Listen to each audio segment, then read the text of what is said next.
Alhamdulillah.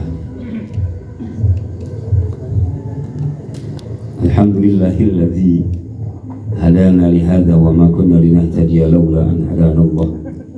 Asyhadu an la ilaha illallah wahdahu la syarika lahu wa asyhadu anna Muhammadan abduhu wa rasuluhu la nabiyya ba'dah.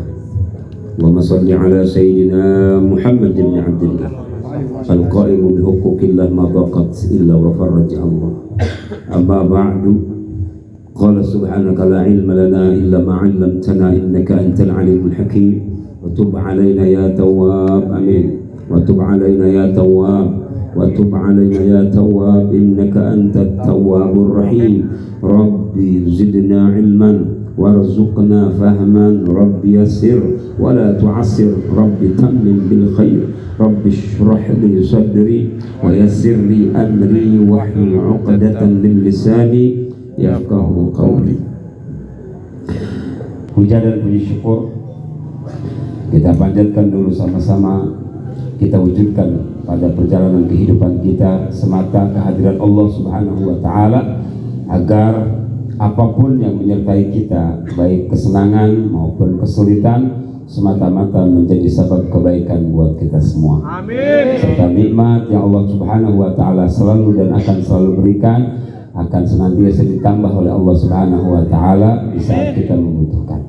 Salawat serta salam rindu kita selanjutnya mari jadikan hal kedua terpenting untuk kita ucapkan dalam hidup kita. Bicara bukan gak penting, urusan dengan omongan bukan gak penting, tapi yang teramat sangat penting selain memuji syukur pada Allah adalah salawat kepada Nabi Muhammad Rasulullah Sallallahu Alaihi Wasallam, juga buat keluarganya, sahabatnya dan segenap pengikutnya ila yaumil qiyamah. Sebab terkadang sering kita buat dosa dengan lisan kita, tak kerasa tahu-tahu dosa numpuk sebab ucapan-ucapan kita. Maka salawat yang kita bacakan hakikatnya adalah melabur, membersihkan, membuang dan mensucikan diri kita dari segala dosa yang kita buat perantara mulut dan lisan kita. Semoga sekali lagi Allah Subhanahu wa taala berkenan mengampunkan segala dosa-dosa kita. Hadratul Mukarram yang saya muliakan, para alim ulama, para masyayikh wa zu'ama, serta para tokoh, para sesepuh, para orang tua kami tercinta yang walaupun tadi tidak sebutkan, yuk sama-sama kita doakan orang-orang tua kita, tokoh serta sesepuh kita dipanjangkan umurnya oleh Allah, diberkahkan kehidupannya, dimudahkan segala urusannya. Tak lupa kepada segenap jamaah Al-Istiqomah, pengajian ibu bapak hadirin wal hadirat, kaum muslimin dan muslimat rahimakumullah. Malam ini kembali kita didudukan oleh Allah Subhanahu wa taala dalam rangka mengurai kesadaran diri kita akan pentingnya ngaji. Maka irama di luar sana yang enak buat telinga kita, tapi belum tentu enak buat catatan amal kita. Kenapa demikian?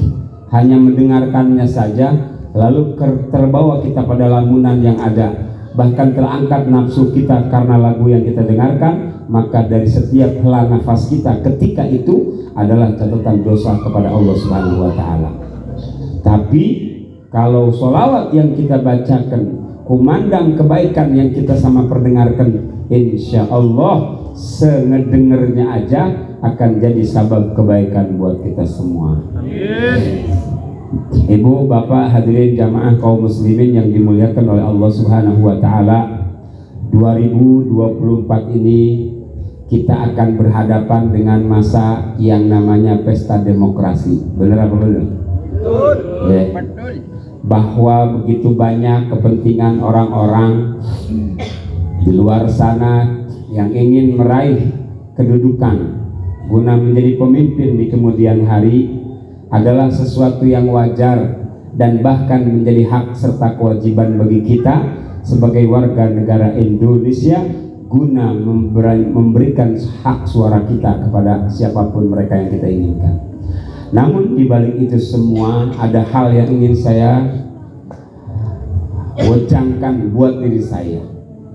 Hal yang ingin saya nasihatkan awalnya untuk diri saya, khususnya untuk pribadi saya, umumnya buat kita semua.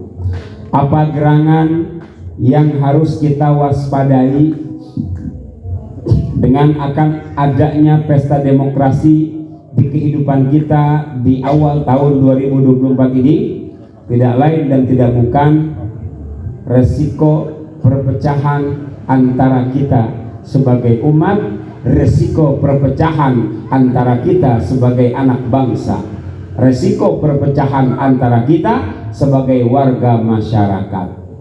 Sebab apa? Sebab pemilihan dari waktu ke waktu tidak pernah menyisakan kebaikan kecuali duduknya seorang dalam memimpin kita 5 tahun ke depan. Namun yang terjadi di hadapan kita sama-sama, tidak sedikit teman tidak mau nanya sama temannya lantaran beda pilihan partai politik. Keluarga bahkan pecah sama keluarganya, saking apa? Beda pilihan calon presiden. Saudara sama saudara banyak yang pada ribut satu sama lain cuman karena beda yang namanya pilihan partai politiknya. Ini adalah kenyataan yang harus kita pahami, bahwa sesungguhnya sebesar apapun dampak yang terjadi pada kehidupan kita, sejatinya ini adalah merupakan pesta. Kalau pesta mestinya kita bahagia. Kalau bahagia mestinya kita jangan terpecah belah. Apa maksudnya? Jaga persatuan, jaga kesatuan, jaga kekompakan di antara kita, walaupun kita memiliki perbedaan dalam pilihan politik. Kenapa ini saya sadarkan? Karena sudah sejak lama kita ini, jangankan sebagai anak bangsa, sebagai muslim dengan muslim yang lain, kita kerap diadu dombakan, kita kerap diadu argumentasikan, kita kerap dihadapkan untuk merasa lebih benar atau merasa lebih baik daripada yang lain. Betapa tidak kita kayak begini nih, ini bikin acara begini nih, ini di luar sana banyak orang yang nilai hal seperti ini nggak ada tuntunannya dari Nabi. Tadi itu kita baca ratib, ini ratib apaan nih ratib nih? Ratib ini nggak ada tuntunannya dari Nabi, kata mereka. Sementara kita ngejalankan, sementara kita melaksanakan, sementara kita yakinin bahkan ini adalah merupakan wasilah buat apa? Buat datangnya ketentraman di rumah tangga kita, amin. Buat datangnya kemudahan dalam usaha kita, amin.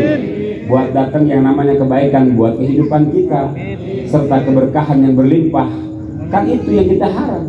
Di luar sana ada orang yang mengklaim bahwa apa? Yasinan, ratiban, manakiban, muludan,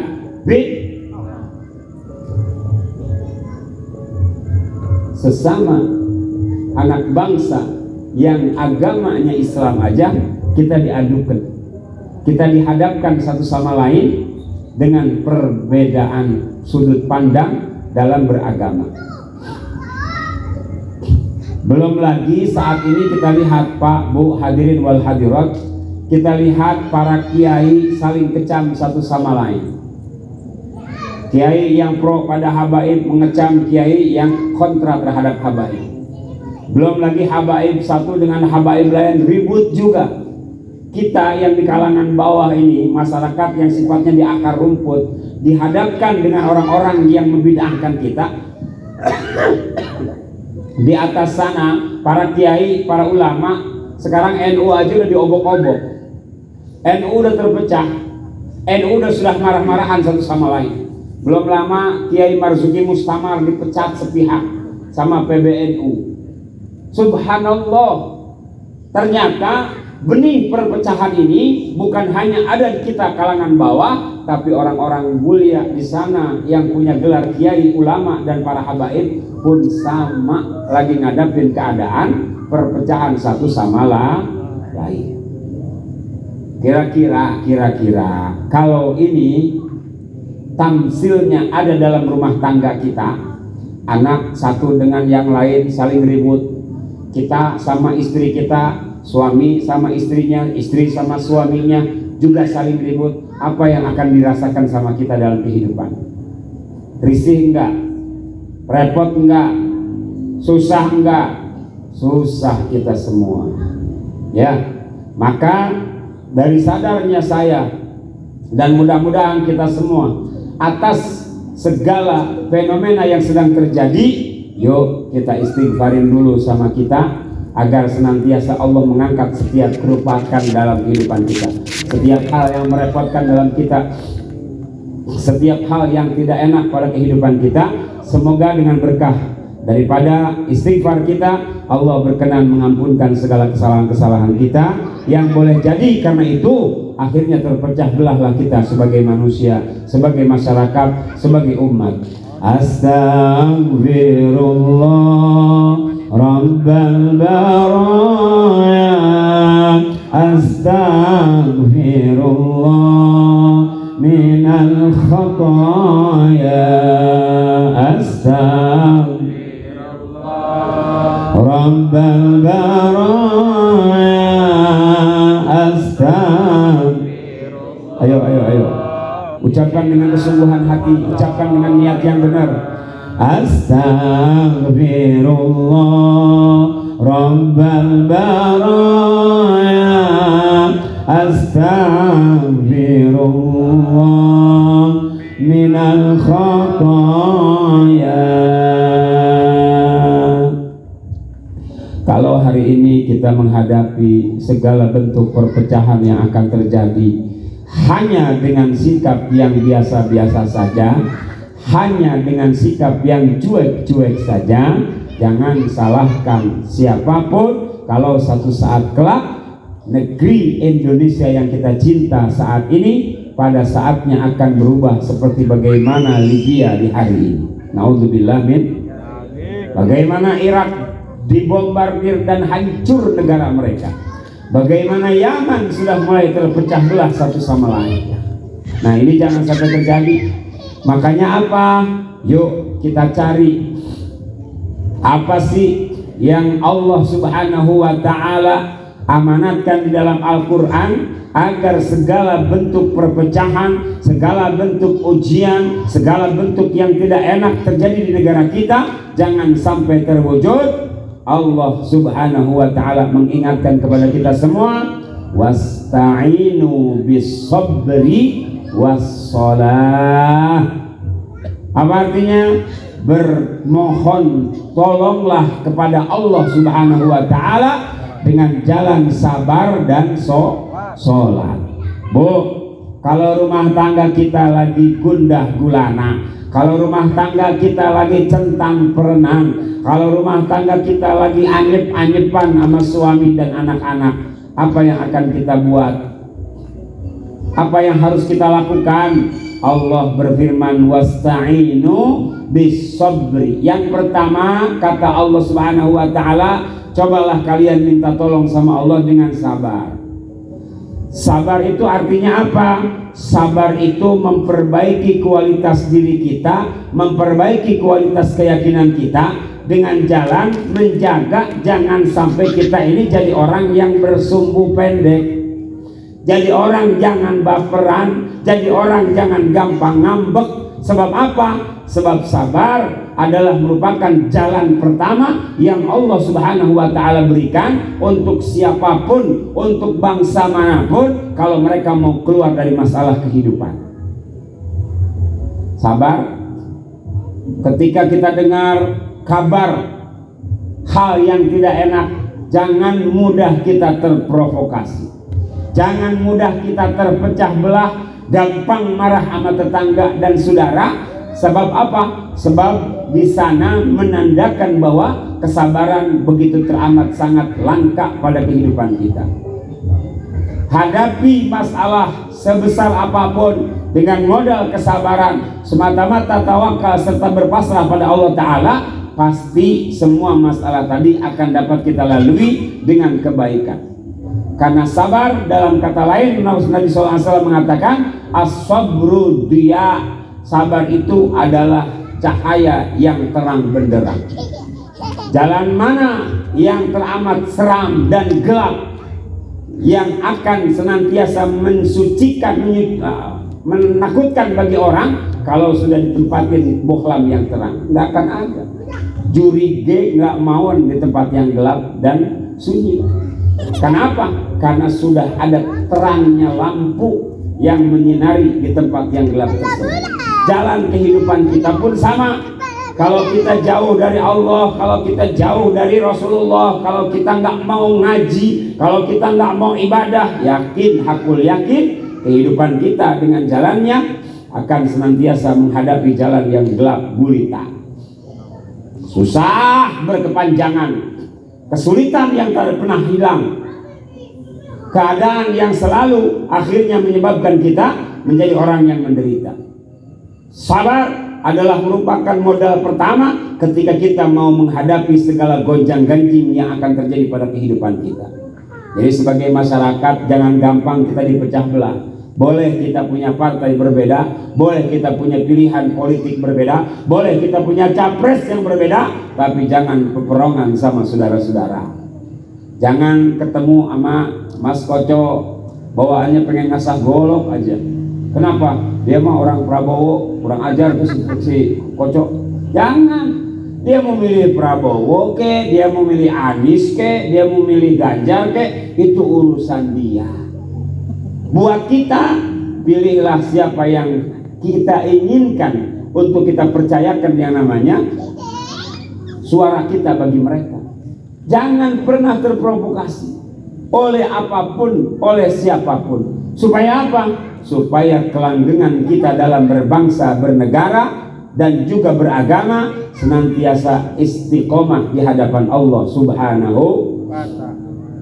Amin dong. Amin. Ya Allah ya Rabbal Alamin. Cuman di sini orang yang aminnya kudu pakai dipinta. Iya. Ini jadi besok kalau kita di hadapan orang-orang yang kerap membid'ahkan kerjaan kita, jangan gampang marah.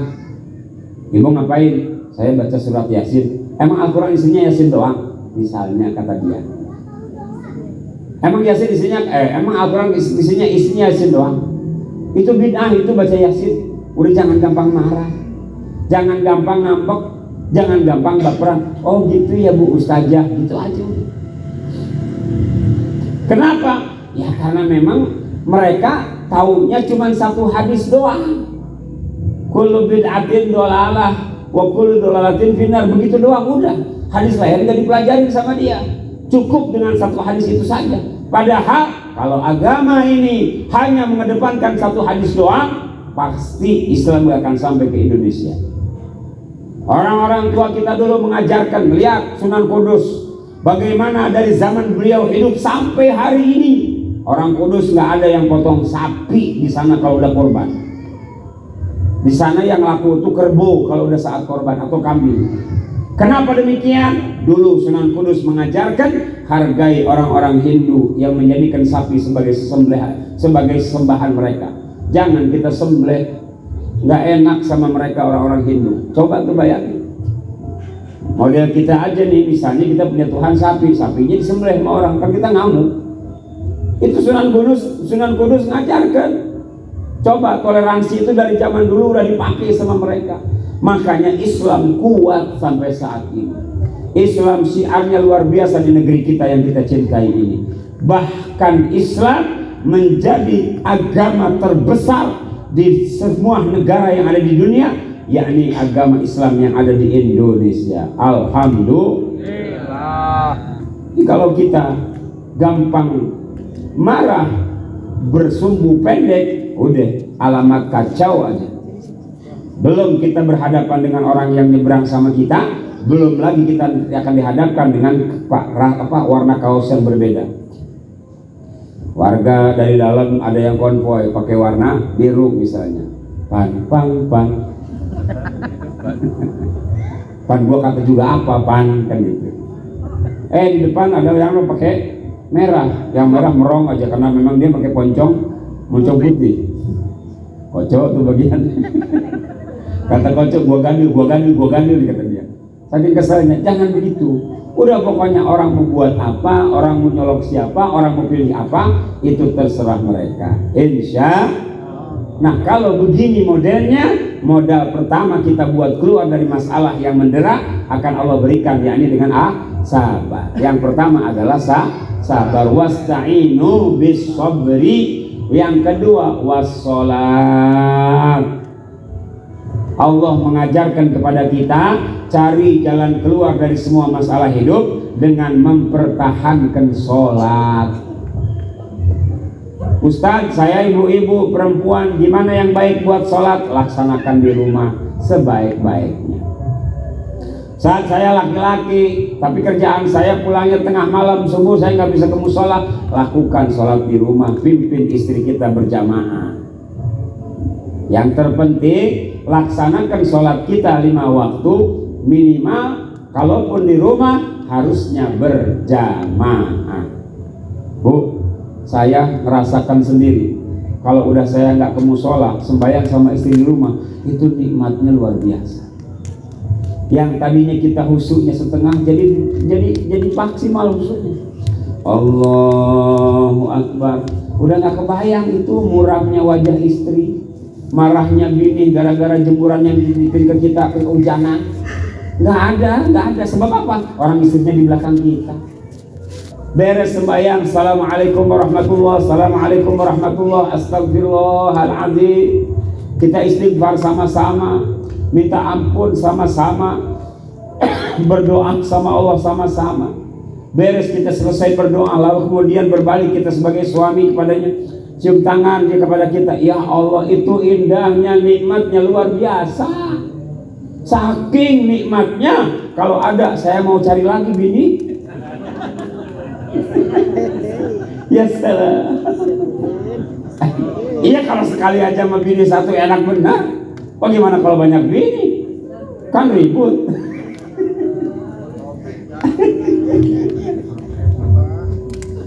Walhasil bahwa sholat yang harus kita buat pada kehidupan kita adalah merupakan jalan kedua kalau kita mau tahu apa yang jadi resep buat keluar dari segala permasalahan di kehidupan kita, utamanya resiko-resiko perpecahan yang akan terjadi. Amin ya Allah ya Rabbal alamin. Tapi Bu, Pak, hadirin wal hadirat, kata Allah itu apa? Wa innaha lakabiratun illa 'alal khashi'in.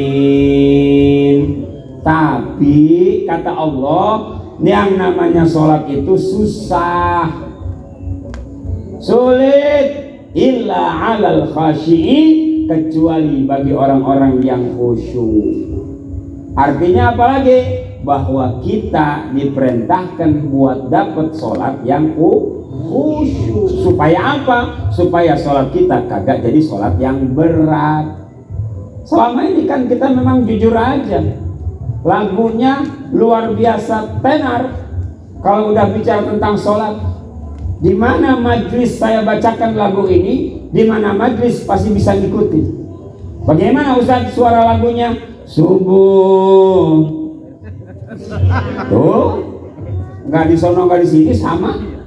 Zuhur kerepotan, asar di jalanan, maghrib kecapean, kocok, bisa ketiduran. Coba bayangin, ngangkat beras kita masih mampu 50 kilo dengan geger kita, dengan pundak kita.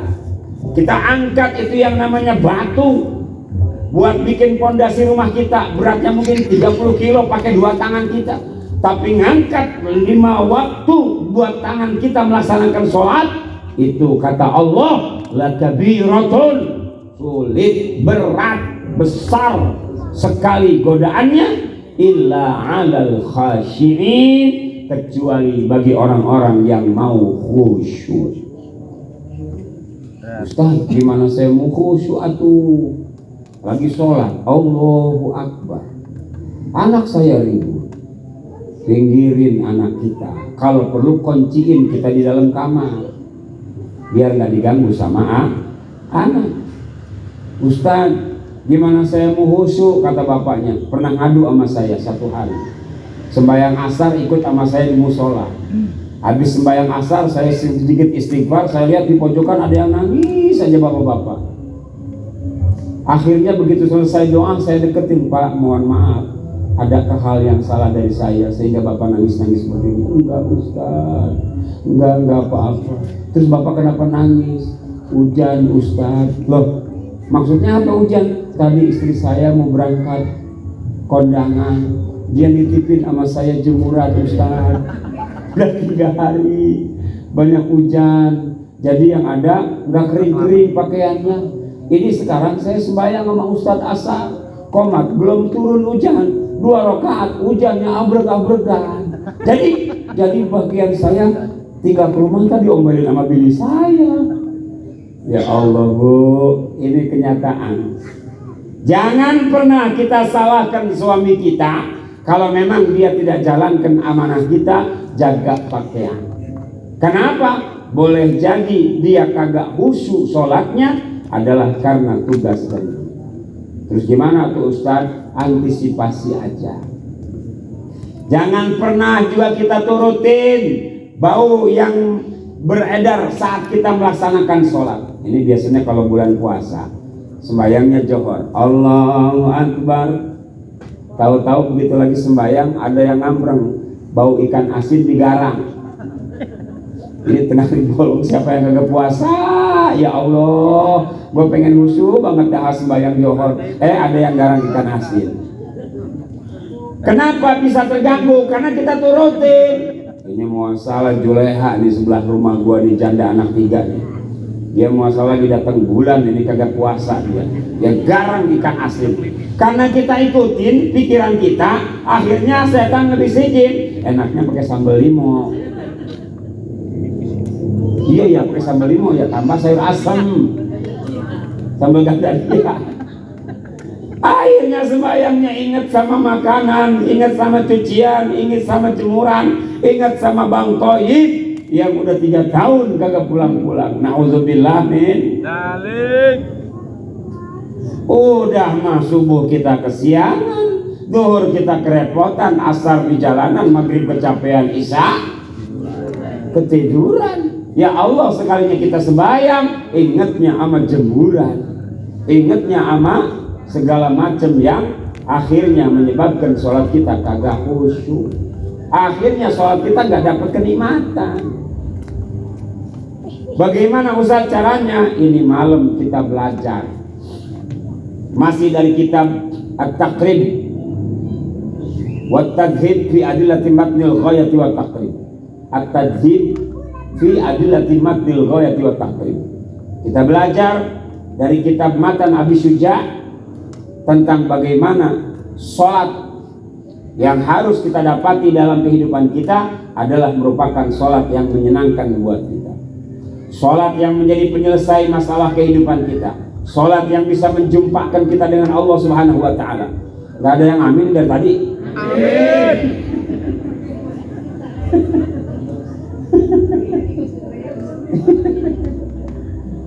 Ya Allah, sholat kita jangan biarkan sama kita begitu aja dari waktu ke waktu. Robah sama kita, hadirkan kehusyuan, buang jauh-jauh urusan dunia, lupakan ingatan tentang dompet yang ketinggalan di tempat wudu. Nggak bisa itu mah, nggak bisa Ustaz. Urusannya susah, Pak RT yang biar kerepotan. Bisa dia repot. Urusannya sama KTP katanya. Walhasil, apapun yang menjadi awaid bagi kita, halangan, rintangan dalam sholat kita, yuk kita pelajarin. Supaya apa? Supaya sholat kita jadi sholat yang khusyuk, sholat yang hadir, sholat yang bisa menghadirkan hati, pikiran, dan jasad kita, bukan cuma jasad doang. Ya Allah, ya Rabbal Alamin. Kita bacakan sebuah umul Quran, Fatihatul Kitab. Kita tujukan kepada pengarang kitab Matan Abi Syuja, khususnya juga umumnya kepada seluruh guru-guru kita yang pernah mengenalkan huruf-huruf Al-Quran, yang pernah mengajarkan kita, yang pernah mendidik kita, baik yang masih ada ataupun yang sudah tiada. Semoga Allah Subhanahu wa Ta'ala berkenan memuliakan mereka semua. Al-Fatihah. A'udzubillahi minasyaitonirrajim. Bismillahirrahmanirrahim. Alhamdulillahi rabbil alamin, arrahmanir rahim, maliki yaumiddin. Iyyaka na'budu wa iyyaka nasta'in. Ihdinas siratal mustaqim. Siratal ladzina an'amta 'alaihim ghairil maghdubi 'alaihim waladdallin. Amin. Ini saya lanjutkan babnya karena yang lalu adalah pelajaran tentang toharoh bersuci. Saat ini kita melanjutkan kepada kitabus sholat atau pelajaran sholat tentang sholat. Bismillahirrahmanirrahim. Ila anqala radhiyallahu ta'ala ankum. Kitabus sholat, kitab yang menjelaskan tentang sholat. As-sholatul mafrudatu khamsun. Sholat yang diwajibkan ada 5 sholat. Buka hati, buka pikiran, jangan pernah tolak pelajaran. Jangan pernah bilang begitu saya katakan as-sholatul mafrudati, as-sholatul mafrudatu khamsun. Sholat yang diwajibkan ada 5. Terus ada yang ngomong di hatinya, aingis nyaho etama. Jangan ditolak. Terima, buka, biarkan ilmu kita menemui keberkahan. Orang kadang-kadang yang punya sifat sok tahu, begitu ada guru ngajarkan sholat itu ada 5 waktu, bapak-bapak aingos nyaho, tahulah gitu. Jangan begitu, dengerin aja. Az-zuhru, yang pertama sholat zuhur. Wa awwal waqtiha zawalu syamsi. Waktu pertama datangnya sholat zuhur. Waktu yang pertama artinya apa? Pertama kali masuk waktu sholat zuhur adalah zawalu syamsi, saat tergelincirnya matahari, berpindahnya matahari dari atas kepala kita yang menyebabkan tidak adanya bayangan di satu barang. Begitu bergeser matahari, di sini akan ada bayangan dari barang itu sendiri. Ketika bayangan sudah mulai ada, maka sudah masuk waktu zuhur. Ini kan ini barangnya tiang. Ini kalau orang zaman dulu bikin tiang, lalu kemudian dipasang di tengah lapangan kayak begini. Dari timur udah pasti ada matahari kan. Naik matahari sampai di pertengahan, itu namanya waktu zawal. Belum masuk waktu zuhur kecuali sudah bergeser, bahwa ada bayangan dari barang yang kita dirikan. Di situ sudah masuk waktunya zuhur. Ini ilmu supaya kita bisa tahu.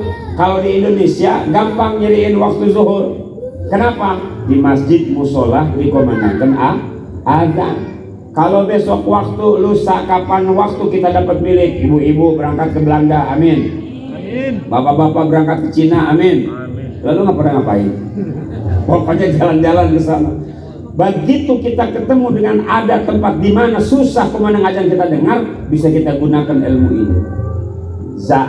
Zawalul syams, bergesernya matahari adalah waktu pertamanya masuk waktu zuhur.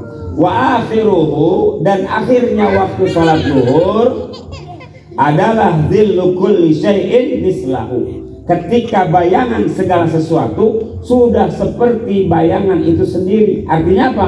Tingginya dia ke sana karena memang tersentuh oleh matahari dari barat, sudah sama dengan ukuran dia. Ini sudah berakhir waktu zuhur. Kalau katakanlah ini tingginya 25 cm, kita dirikan di tempat di mana ada matahari. Ketika kita lihat bayangannya sudah sepanjang 30 cm, maka di situ sudah berakhir waktu zuhur.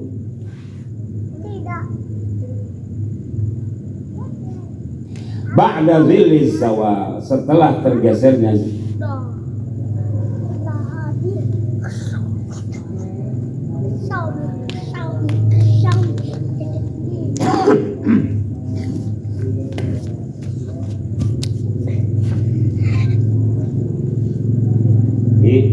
kalau sudah yang namanya bayangan itu tingginya sesuai dengan tingginya barang, sesuai dengan tingginya tiang, maka sudah habis waktu zuhur. Wal asru, yang kedua sholat asar. Ya. Wa awal waktiha, dan awal pertama masuknya waktu asar az-ziyadatu ala dhillil misl, bertambahnya panjang daripada bayangan dari barangnya. Ini 25 cm, barangnya sudah 26 cm kita ukur, maka sudah masuk waktu asar. Wa akhiruhu fil ikhtiyar, dan berakhirnya waktu asar dalam batas pilihan, artinya apa? Masih boleh kita laksanakan ila zillil mislaini, ketika bayangan ini sudah 2 kali daripada tiang yang ada. Ini 25 cm, sana panjangnya bayangan udah sampai 50 cm. Itu sudah berakhir waktu asar, tapi masih dalam batas ikhtiar. Artinya apa?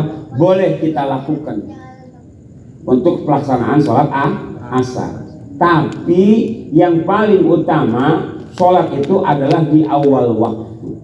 Begitu komandan azan, Allahu Akbar, Allahu Akbar, udah. Yang lagi ngapain, yang lagi main, yang lagi ngerumpi, yang lagi ngomongin orang, bubar. Kenapa? Udah komandang azan. Sholat itu utamanya. Yang kerja, yang bisnis, yang lagi ngelas, karena lagi wae. Yang lagi apapun, coba tinggalkan. Sebanyak apa? Sebanyak waktu yang kita butuhkan buat sholat. 5-10 menit udah paling maksimal. Buat kenapa? Sholat yang paling utama adalah sholat di awal waktu dan ikut takbiratul imam. Jadi imam itu takbir, kita ikutan di belakangnya. Itu yang paling top. Nah, dimaksudkan ada waktu ikhtiar adalah di mana ketika memiliki kesibukan yang luar biasa tidak bisa terhindarkan. Contoh, Bapak mau sembahyang asar, tapi lagi bawa mobil di tengah jalan tol, kita nggak nemuin itu yang namanya rest area. Otomatis asar kita akan bergeser sampai jam 4:30. Nah, ini 4:30 masih boleh kita laksanakan, namanya waktu ikhtiar, waktu yang kita bisa pilih untuk bisa laksanakan sholat asar karena ada darurat, kita lagi di atas kendaraan. Wabil jawas, dan dalam batas waktu yang masih diperbolehkan ila ghurubi syamsi, sholat asar masih bisa dikerjakan sampai terbenamnya matahari, tapi ada nilai dosa. Ahlan wa sahlan. Baik, fadhal ya Syekh. Masuk.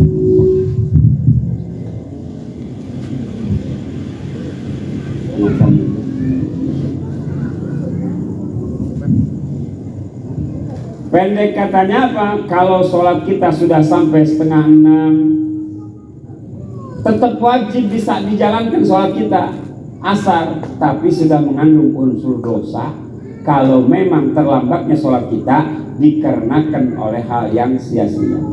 Nongkrong di pos ronda, asik kongko sama teman-teman, tiba-tiba baru ingat, woi udah 5:30 nih, kita belum asar. Itu dosa. Terhitungnya Pak lo Adi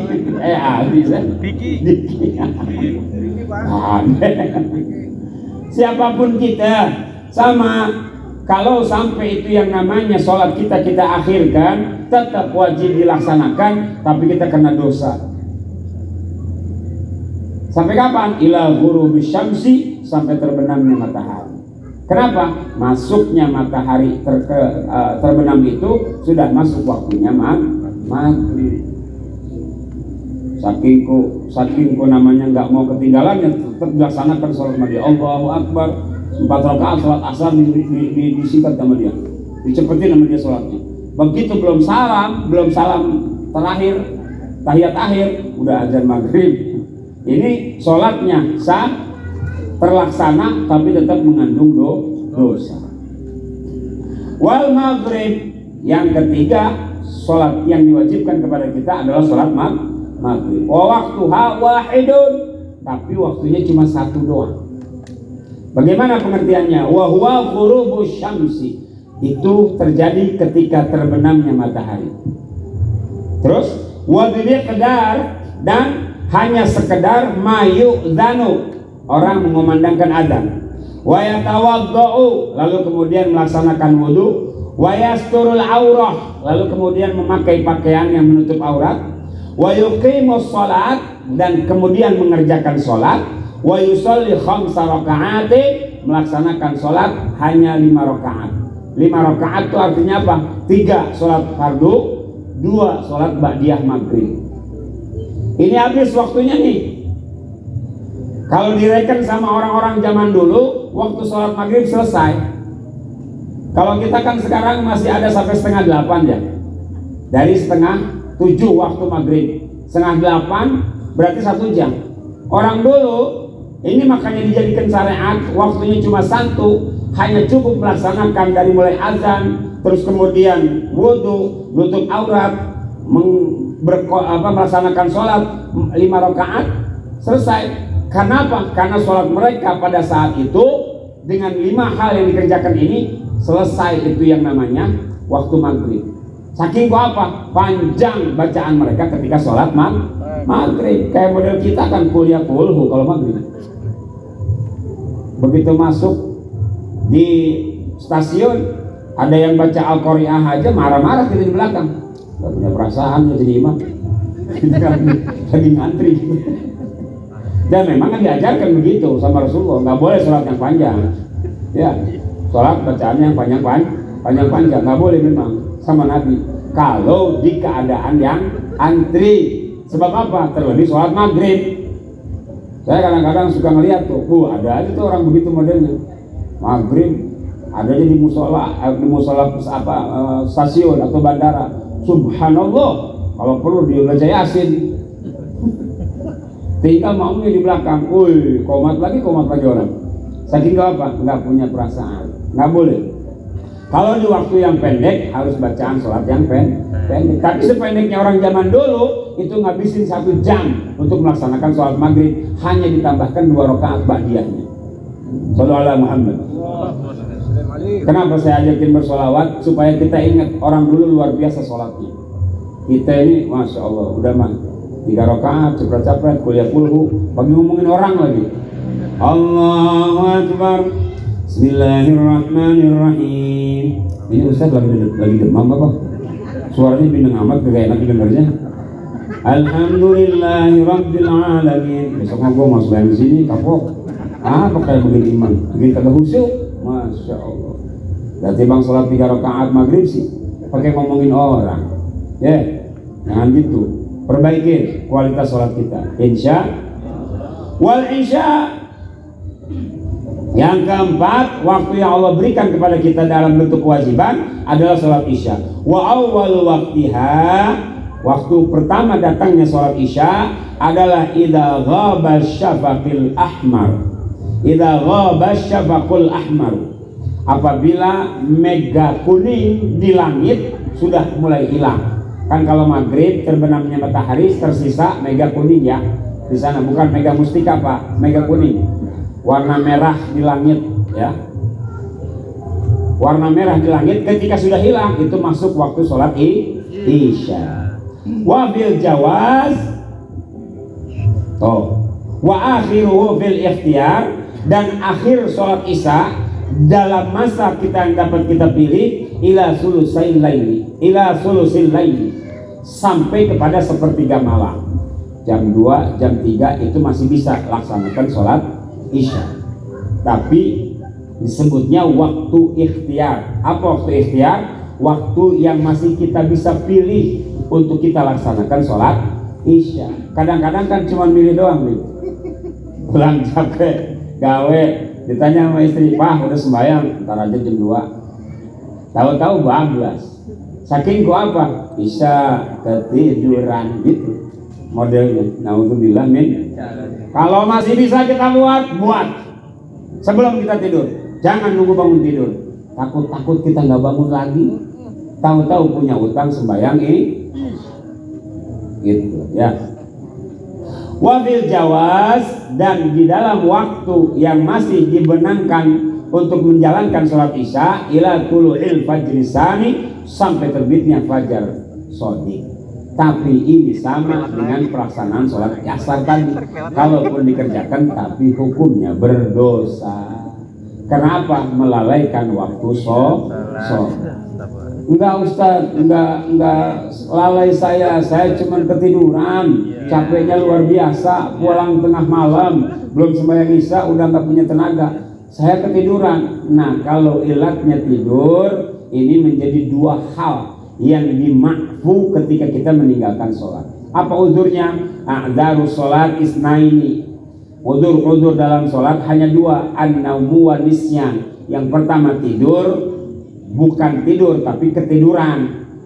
Wan nisyan, dan lupa. Lupanya lupa daratan, saking namanya kerjaan kita yang menyita waktu dan pikiran, akhirnya sholat kita kebablasan. Ini lupanya benar-benar lupa kayak orang ketika lagi puasa kok ya mandang makan sampai 2 piring gitu. Lupa, emang bener lupa. Begitu habis rasanya lagi puasa. Itu nggak apa-apa, lanjutin puasanya. Itu bener lupa namanya. Bukan dia lupain, ya 2 piring emang. Kan sesuai porsi. Puasa tahun kemarin ya.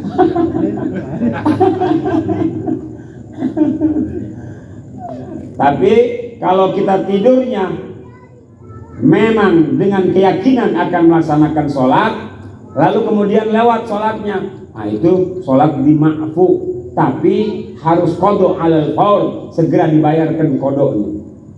Jangan alat tarakhi, jangan ditunda-tunda lagi. Kenapa? Kita kan udah nunda. Qadanya harus alal faur, harus segera dibayar. Udah sembahyang, begitu bangun Allahu Akbar. Ini pengalaman santri. Kenapa? Banyak santri ketika di pesantren sholat duhanya pakai kunut. Kenapa? Ketiduran, habis tahajud malam, subuhnya kebablasan. Akhirnya begitu duha, Allahumma hdina fiman hadait wa afina fiman afait wa tawallana fiman tawallait. Kenapa? Emang bukan duha, sembahyang subuh. Adarnya apa? Naum, karena ketiduran. Ya. Wa subhu, yang kelima sholat subuh. Wa awwalu waqtiha, dan waktu pertama datangnya sholat subuh, tulu'ul fajri tsani, terbitnya fajar shadiq. Ada fajar kadzib, ada fajar shadiq. Fajar kadzib itu karena memang bulatnya matahari mengitari, yang dikitari sama bumi ini, akhirnya menyebabkan pantulan cahayanya ada sepereret kalau di atas jam 4. Seret begitu doang tuh, lewat doang si cahaya. Itu namanya fajar kadzib. Fajar bohongan, disebutnya fajar awal sama ulama fikih. Tapi begitu dia fajarnya nampak, datang kumandang azan subuh dengan fajar yang memang sudah betul ada terangnya, gitu. Itu namanya fajar shadiq, fajar benar, fajar sani. Dan disitulah masuknya waktu sholat subuh. Wa akhiru fil ikhtiyar, serta akhirnya dalam masa pilihan pelaksanaan sholat subuh, ilal isfirar, sampai ada mega kuning di ufuk timur. Itu udah mulai kelihatan warna kuning, belum mataharinya terbit, tapi sudah ada mega kuning. Artinya apa? Pantulan cahayanya semakin terang, ada mega kuningnya di sana. Nah, itu mega kuning menjadi tanda berakhirnya waktu sholat subuh. Wabil jawaz, dan di dalam masa masih diperbolehkan namun tetap berdosa adalah ila tulu'i syamsi, sampai terbitnya matahari. Faslun, fasal wa syara'it wujubis sholat, syarat-syaratnya diwajibkan sholat. Salah satu asya'a, ada 3 perkara. Bu, maaf, kalau ibu kerja di kantor, bapak kerja di kantor, ibu kerja dimanapun, ada syaratnya mengikat. Harus punya ijazah, benar, harus punya KTP, harus ada SKCK, harus ada lamaran kerja. Ya, ini kerja kita di hadapan manusia punya syarat. Kerja kita sama Allah juga ada syaratnya. Nggak bisa sembarang orang laksanakan itu yang namanya sholat. Apa syaratnya? Pertama, al-Islam, orangnya harus kalau orang non muslim mau laksanakan sholat, ya kagak boleh. Bagaimana dia mau laksanakan sholat sementara dia tidak punya keimanan pada Allah yang mewajibkan sholat? Tapi sungguh pun mereka tidak melaksanakan dalam hakikat daripada perintah Allah, tetap terkena sama mereka. Makanya di alam akhirat orang kafir itu punya hukum 2. Hukum pertama karena enggak ngejalankan, hukum kedua karena dia meninggalkan. Kalau kita nih muslim terkena hukum karena meninggalkan, dihukum sama Allah, dicuci di alam akhirat, dibersihkan sebersih-bersihnya dari segala dosa. ada kesempatan kita naik ke dalam surga. Yang penting imannya ada. Tapi kalau orang yang udah imannya kagak, dua kena hukumannya. Hukuman karena memang tidak melaksanakan kewajiban. Hukum yang lain adalah karena dia meninggalkan kewajiban itu sendiri. Akhirnya masuk ke dalam neraka dalam keadaan abadal abidin, kekal selama-lamanya. Na'udzubillah min. Yang kedua, wal bulughu, adalah orangnya sudah akil baligh. Apa itu akil baligh? Haddus syahwah, sudah bisa merasakan birahi, itu namanya orangnya sudah baligh. Mas Koco belum kayaknya.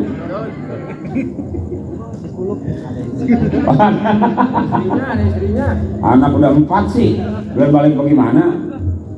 Walaklu, yang ketiga adalah akal, orangnya berakal, sehat. Jadi kalau kita pengen supaya diperbolehkan kagak melaksanakan sholat, jadilah orang gila. Na'udzubillah min. Wa huwa haddut taklif, maksudnya akal adalah orang yang sudah bisa bertanggung jawab. Insya wa shalawatul masnunat wallahu. Ini kita bisa lanjutkan pada pertemuan berikutnya.